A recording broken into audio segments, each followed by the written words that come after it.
A kú déédé àsìkò yìí, kókó inú ìwé ìròyìn la mú wá fún yín láti inú àwọn ìwé ìròyìn ilẹ̀ Nàìjíríà. Orúkọ tèmi ni Ọmágbémisọ́lá Ọmọlọ́rọ̀mọdẹ̀.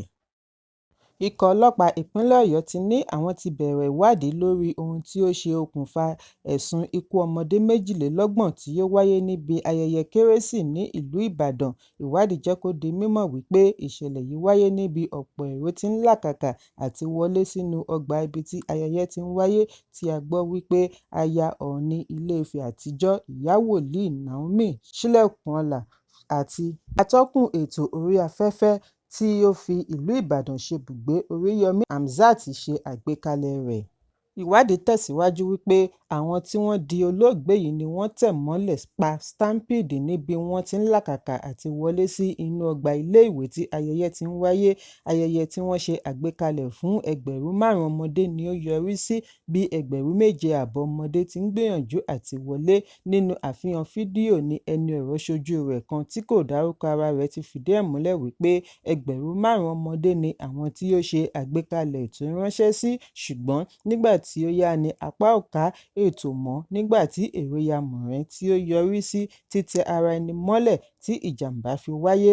Ẹlòmíràn ní òun pàdánù ọmọ òun kan sínú ìṣẹ̀lẹ̀ yìí. Fídíò yìí ṣe àfihàn ìdàrúdàpọ̀ èrò bí wọ́n ṣe ń gbé àwọn ọmọ mìíràn dìgbàdìgbà re ilé ìwòsàn tí àwọn mìíràn ń sunkún lórí òfò ọmọ. Nígbà tí ó ń fèsì lórí ìṣẹ̀lẹ̀ yìí, alámòjútó iléeṣẹ́ asọ̀rọ̀mágbèsì Àgídìgbo FM tí í ṣe ti Oríyọmí Hamzat fi ìbánikẹ́dùn wọn hàn sí ìṣẹ̀lẹ̀ yìí nínú àtẹ̀jáde tí adarí ètò Ọláyínká Abdulwahab buọwọ́ lù. Abdulwahab ní iléeṣẹ́ wọn kọ́ ni ó ṣe àgbékalẹ̀ ètò, àwọn kan ṣe àtìlẹ́yìn ni. Ó ní iléeṣẹ́ wọn gbìyànjú àti ṣe ìtanijí fún àwọn tí ó wá kópa níbi ayẹyẹ nígbà tí wọ́n rí bí nǹkan ṣe rí pẹ̀lú àpọ̀jù èrò. Àtẹ̀jáde náà ṣàlàyé wípé iléeṣẹ́ Àgídìgbo FM gba ìròyìn aburú tí ó jẹyọ láti ibi ayẹyẹ tí ó wáyé ní Islamic High School, Bashorun, Ìbàdàn, tí iléeṣẹ́ tí kìí ṣe ti ìjọba Wings Foundation ṣe àgbékalẹ̀ rẹ̀.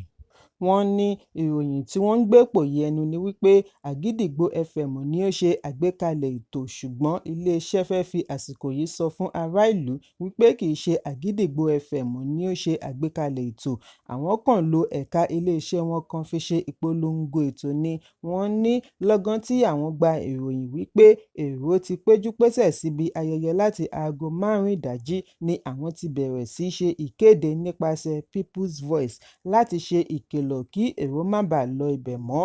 Wọ́n wá rọ ará ìlú kí wọ́n dẹ́kun àti máa gbé ìròyìn tí kìí ṣe òtítọ́ nípa Àgídìgbo bí wọ́n ti ń bá ẹbí tí ó pàdánù ọmọ wọn kẹ́dùn.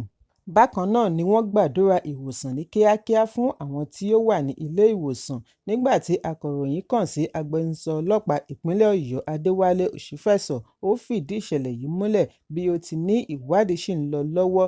Lára àwọn ilé ìwòsàn tí wọ́n ti ń tọ́jú àwọn ọmọ wọ̀nyí láti rí Partners Hospital Bashorun, Western Hospital Bashorun, Ring Road State Hospital, Molly Specialist Hospital àti University College Hospital UCH. Gẹ́gẹ́ bí ó ti wà nínú àtẹ̀jáde Kọmíṣánná fún ìròyìn àti ìdánilẹ́kọ̀ọ́ Dọ̀tun Oyèládé, ní UCH ní agbẹnusọ Ìyáàfin Fúnmi Adétúyìbí ti sọ fún akọ̀ròyìn wípé 5 nínú àwọn ọmọ wọ̀nyí ni wọ́n gbédè lókùú, ṣùgbọ́n kò sọ bóyá ọkùnrin ni wọ́n tàbí obìnrin. Gbogbo akitiyan láti kàn sí aya Ọọ̀ni àtijọ́ Naomi ni ó já sí pàbó títí di àsìkò ìkóròyìn yìí jọ.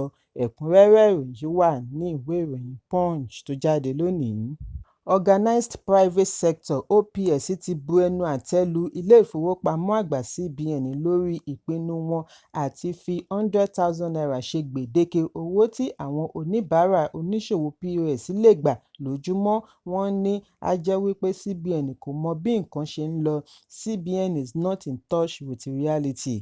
Ọjọ́rú ni CBN ṣe àgbékalẹ̀ òfin tuntun bí ó ti ní àwọn oníbàárà oníṣòwò POS kò ní àǹfààní àti gbà ju ₦100,000 lọ lójúmọ́ gẹ́gẹ́ bí ara ìgbésẹ̀ láti ṣe ìgbélárugẹ òfin kò sí owó àfojúrí lórílẹ̀-èdè cashless policy nígbà tí àwọn POS fúnra wọn kò ní àǹfààní àti gbà ju n1.2 million lọ lójúmọ́ láti ilé ìfowópamọ́.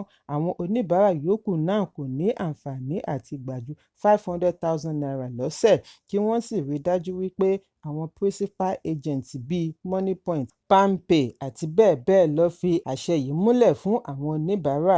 Ṣùgbọ́n ààrẹ ẹgbẹ́ Nigerian Association of Commerce, Industry, Mines and Agriculture Délé Oyè ní CBN kò mọ bí nǹkan ṣe ń lọ láwùjọ, òfin wọn kò lọ pẹ̀lú ìṣẹ̀lẹ̀ òde òní. Ó ṣòro láti gbàgbọ́ wípé orílẹ̀-èdè Nàìjíríà nìkan ni èyí tí ń ṣẹlẹ̀, kò lè ṣẹlẹ̀ ní ibòmíràn. Gbogbo òfin wọn ló jìnnà réré sí ìṣẹ̀lẹ̀. Their policies are so disconnected from the everyday struggles of business and citizens. Wọ́n ṣe àpẹẹrẹ OPS. Wọ́n ní báwo ni gbogbo ènìyàn ṣe fẹ́ yanjú okòòwò nígbà tí ọ̀pọ̀lọpọ̀ ilé ìfowópamọ́ ti kógbá wọlé, àwọn mìíràn ti ṣe àdínkù ẹ̀ka wọn sí 2. Fún àpẹẹrẹ, ilé ìfowópamọ́ Standard Chartered ò ní ju ẹ̀ka 2 lọ lórílẹ̀-èdè, kékeré kan àti ńlá kan. Àwọn ìjọba ìbílẹ̀ mìíràn ò tiẹ̀ ní ẹyọ ilé ìfowópamọ́ kan ládùúgbò wọn. Báwo ni ará ìlú ṣe fẹ́ yanjú okòòwò wọn, pàápàá jùlọ ní ìlú tí ọrọ̀ ajé ti doríkodò?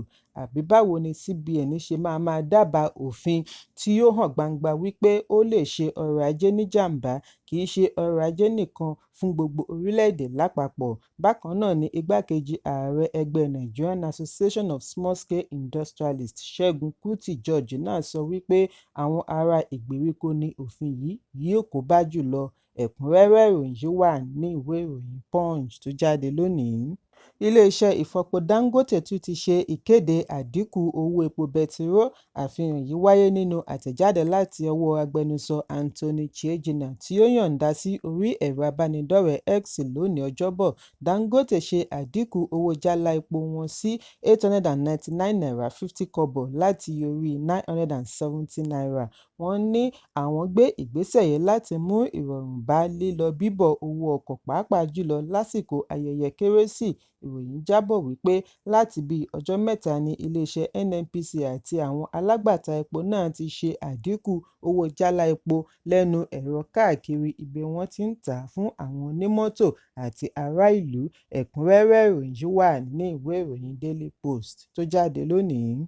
Aya gómìnà ìpínlẹ̀ Zamfara Hurriyat Dauda Lawal ti ṣe àgbékalẹ̀ ètò ìgbéyàwó fún ọmọ òrukàn ọlọ́mọge 100 ní ìpínlẹ̀. Àwọn ọlọ́mọge tí wọ́n ṣe ìtọ́jú wọn dáadáa síwájú ọjọ́ ìgbéyàwó ni wọ́n gba gbogbo ohun tí ó yẹ fún ìṣaralóge wọn.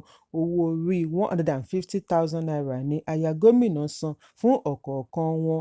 Bákan náà ni ó pèsè gbogbo ohun tí wọ́n nílò nínú ilé bíi àga ibùsùn, wọdróòpù tìmùtìmù àti ohun èlò ilé ìdáná.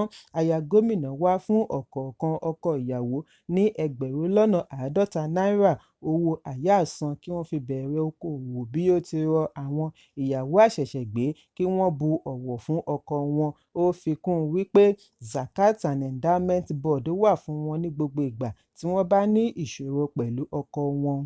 Èyí ń wáyé bí adájọ́ àgbà fún ìpínlẹ̀ Kogi, Adájọ́ Josiah Májẹ̀bi ṣe yọ̀ǹda ẹlẹ́wọ̀n 27 káàkiri ọgbà ẹ̀wọ̀n 6 tí ó wà ní ìpínlẹ̀ tí wọ́n wà nínú ọgbà ẹ̀wọ̀n látàrí àìrí owó san fún ìyọ̀ǹda wọn.